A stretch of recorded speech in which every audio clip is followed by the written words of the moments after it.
할렐루야. 오늘 에스라 산책 벌써 네 번째 시간입니다. 오늘 하나님 말씀 보면서 같이 은혜를 나누겠습니다. 오늘 본문은 에스라서 2장 1절에서 2절 말씀입니다. 천천히 같이 읽어보겠습니다. 옛적에 바벨론 왕 느부갓네살에게 사로잡혀 바벨론으로 갔던 자들의 자손들 중에서 노임을 받고 예루살렘과 유다 도로 돌아와 각기 각자의 성읍으로 돌아간 자 곧 스룹바벨과 예수와와 느헤미야와 스라야와 르엘라야와 모르드게와 빌산과 미스발과 미그웨와 르훔과 바하나 등과 함께 나온 이스라엘 백성의 명수가 이러하니. 아멘. 에스라는 크게 두 주제로 나누어 볼 수 있는데, 전반부는 성전 재건에 대해서, 그리고 후반부는 공동체 재건에 대해서 이렇게 주제로 나눠볼 수 있습니다. 에스라 1장은 그래서 성전 재건의 준비 과정을 사람의 의지가 아닌 하나님께서 전격적으로 주도적인 계획 아래 속에서 이끌어 가셨음을 설명하고 있고, 그리고 오늘 이제 본문부터 본격적으로 성전을 재건하고자 하는 이 귀향민 명단으로 오늘 본문을 시작하고 있습니다. 사실 이 귀향민 명단에 대해서 무슨 의미가 있는가, 이것을 해석하는 여러 가지 좀 다양한 해석들이 있어요. 그런데 우리가 좀 이쯤에서 한번 생각해 볼 것은, 성경을 해석한다는 것은 상당히 조심스러운 부분이 많이 있습니다. 그래서 설교자는 성경을 늘 바르게 해석하고자 노력해야 되고 중심을 잘 잡아야 되고, 또 성도들도 성경을 바르게 보려는 노력하는 성도가 되어야 됩니다. 그러니까 좌우로 치우치지 아니하고 중심을 잘 잡고 하나님 말씀을 따라가는 신앙인이 될 때, 또 그러한 모습이 참 바람직하고 참으로 중요한 거죠. 근데 요즘은 워낙 인터넷이 잘 발달되어 있다 보니까 이제 본인이 궁금한 것들을 이렇게 찾아서 공부하는 경우도 많이 있는 것 같아요. 유튜브나 뭐 인터넷 같은 거 본인들이 궁금하면 그래서 성경에 대해서 알고자 하는 어떤 그런 열의는 너무나 귀하지만, 가끔씩 그런 분들을 만날 때 제가 꼭 드리는 말씀은, 그렇게 혼자서 소화하지 말고, 혼자서 그것을 다 이렇게 소화하지 말고 반드시 안전한 공동체 안에서 나누는 것이 중요하다고 제가 꼭 말씀을 드려요. 근데 오늘 이 에스라 산책이기 때문에 저는 좀 가볍게 좀 본문을 해석하면서 나가고자 하는데요. 오늘 우리는 이 성전 재건의 시작을 이 귀향민 명단으로 자리 잡고 있는 의미를 한 두 가지 정도 생각해 보고자 합니다. 어떤 주제냐면, 첫째 주제는 뭐냐면 이 귀향민의 수는 충분한가라는 거죠. 그리고 두 번째 주제는, 그렇다면 이 귀향민들에게 하나님이 기대하시는 마음은 무엇인가라는 이 관점에서 오늘 이 앞으로 이 성경 2장 귀향민 명단에 대한 의미를 한번 나눠보고자 합니다. 첫째, 귀향민의 수는 충분했는가라는 거죠. 이 귀향민들이 고향으로 돌아온 목적은 분명했습니다. 성전을 재건해서 하나님의 주권이 회복되는, 그래서 하나님이 다스리시는 민족으로 회복되어지는 것이 이 귀향민들의 분명한 목적이었어요. 그렇다면 제가 한 가지 질문을 드릴게요. 그런 목적의 귀향민들이 많으면 많을수록 힘이 될까요? 안 될까요? 그런 사람들이 많으면 많을수록 충분한 힘이 발휘될 거예요. 그런데 에스라에서 귀향민의 수를 언급했는데 2장 64절을 한번 찾아보시겠습니다.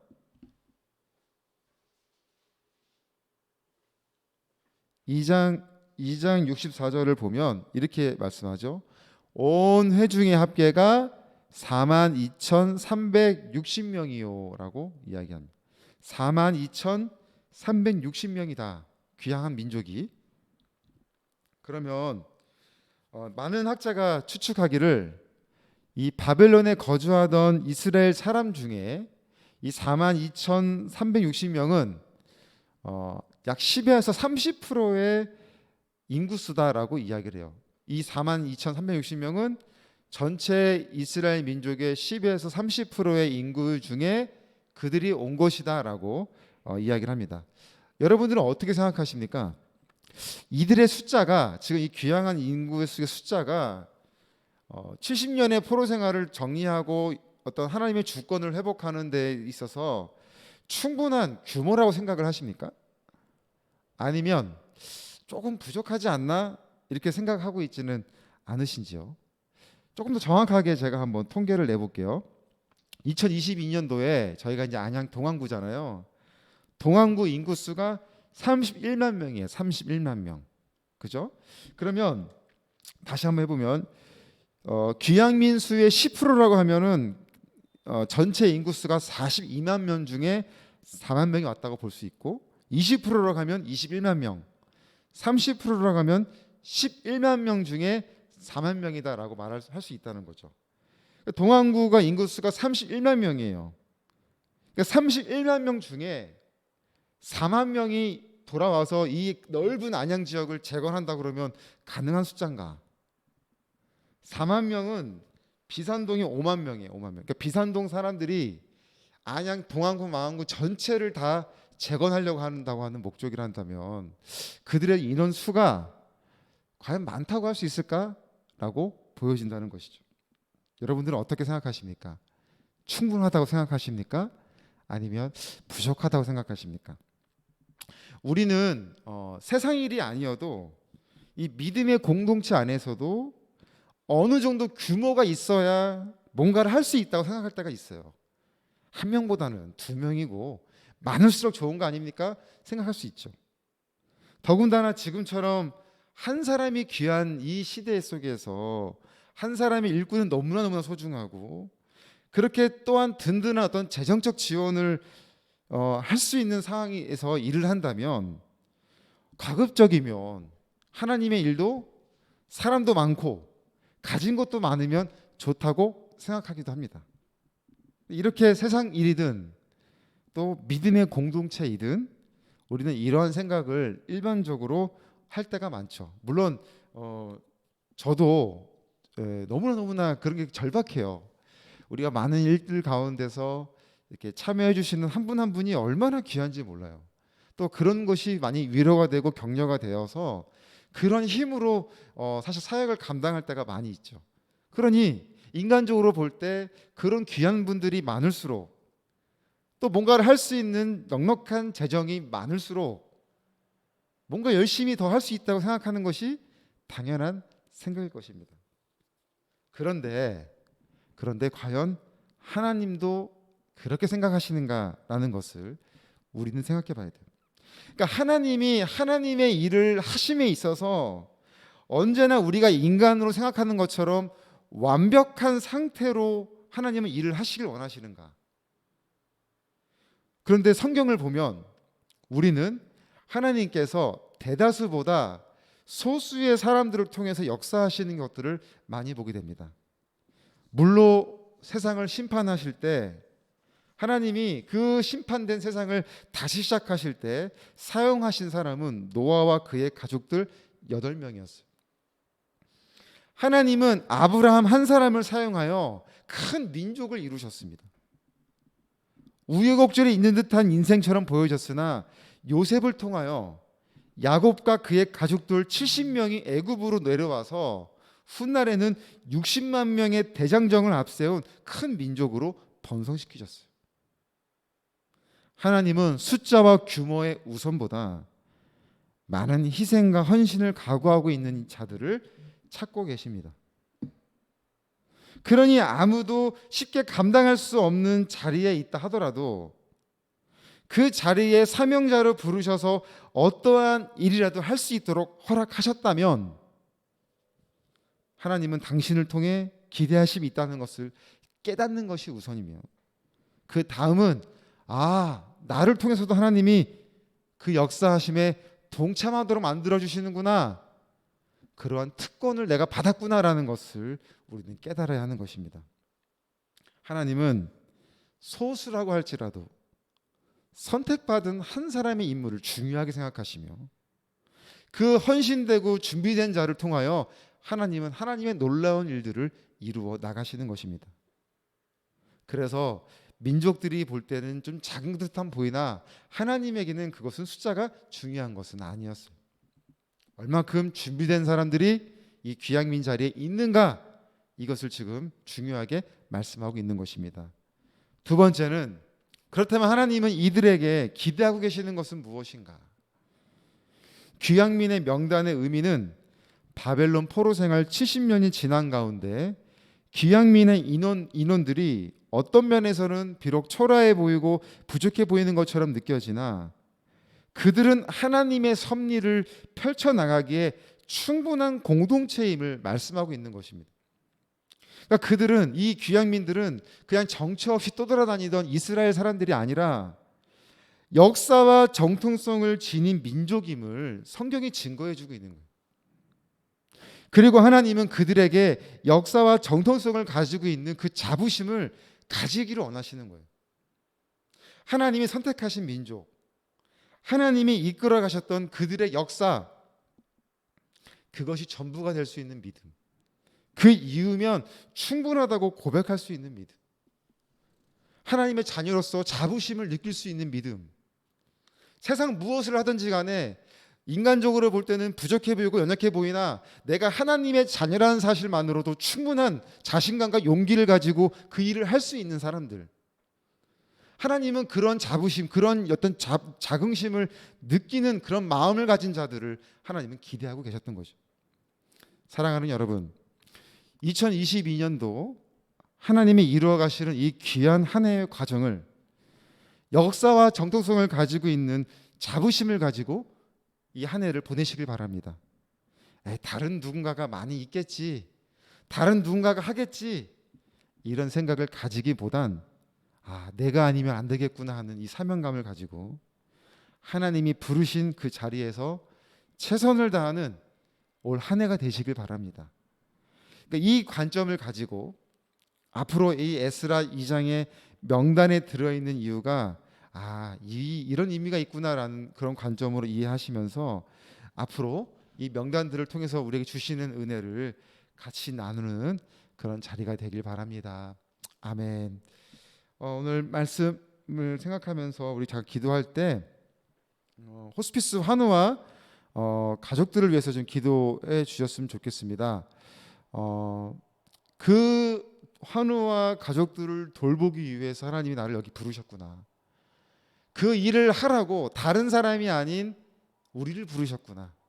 오늘 이 말씀을 생각하면서 우리 환우들과 가족들을 위해 기도해 주실 때 영육간의 어떤 고통으로부터 평안함을 얻을 수 있도록, 또 하나님께서 침상을 꽉 붙드시는 시간이 되도록, 또 코로나로 인해 동역하는 호스피스 병원의 운영에 어려움이 없도록 메트로병원, 지센병원, 남천병원, 세월홈 가정의원, 이제 앞으로 코로나가 어떻게 될지 모르지만 또 우리가 함께 일할 수 있는 그런 날을 기대하면서 하나님 준비될 수 있게 하여 주시옵소서.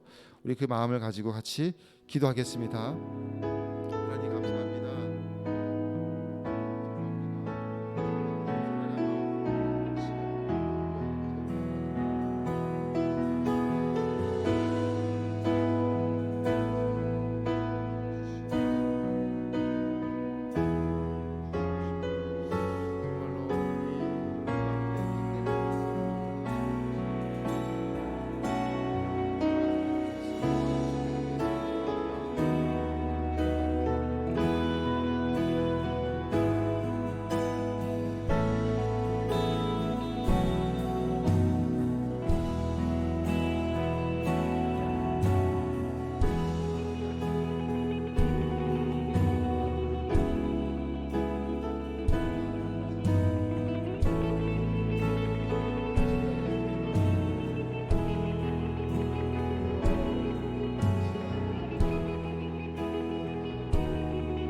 예수님의 이름으로 기도드립니다.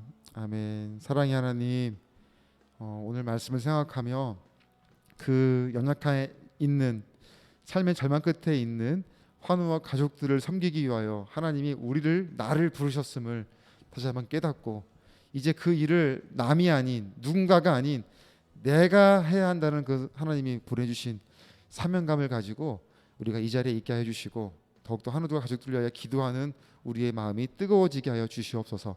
이제 하나님 앞으로 어떻게 이끌어 가실지 우리는 기대하는 마음으로 이 자리를 기다리고 있습니다. 하나님이 모든 것을 다시 한번 여건을 허락하실 때 우리 귀한 분들과 함께 그 현장에 들어갈 수 있는 날을 더욱더 꿈꾸며 잘 준비하며 기도로 영적으로 무장하며 이 시간들을 보내는 우리 모두가 되게 하여 주시옵소서. 이 시간 앞에 기도한 모든 것 하나님이 들어주실 줄 믿습니다. 응답되어진 모든 것은 다 하나님이 함께 하셨음을 고백하며 주어진 은혜대로 받은 은혜대로 하나님이 원하시는 삶을 살아가는 우리 모든 이들의 삶이 되게 하여 주시옵소서. 예수님의 이름으로 기도드립니다. 아멘. 우리 하나님께 감사 영광의 박수로 예배를 마치겠습니다. 할렐루야.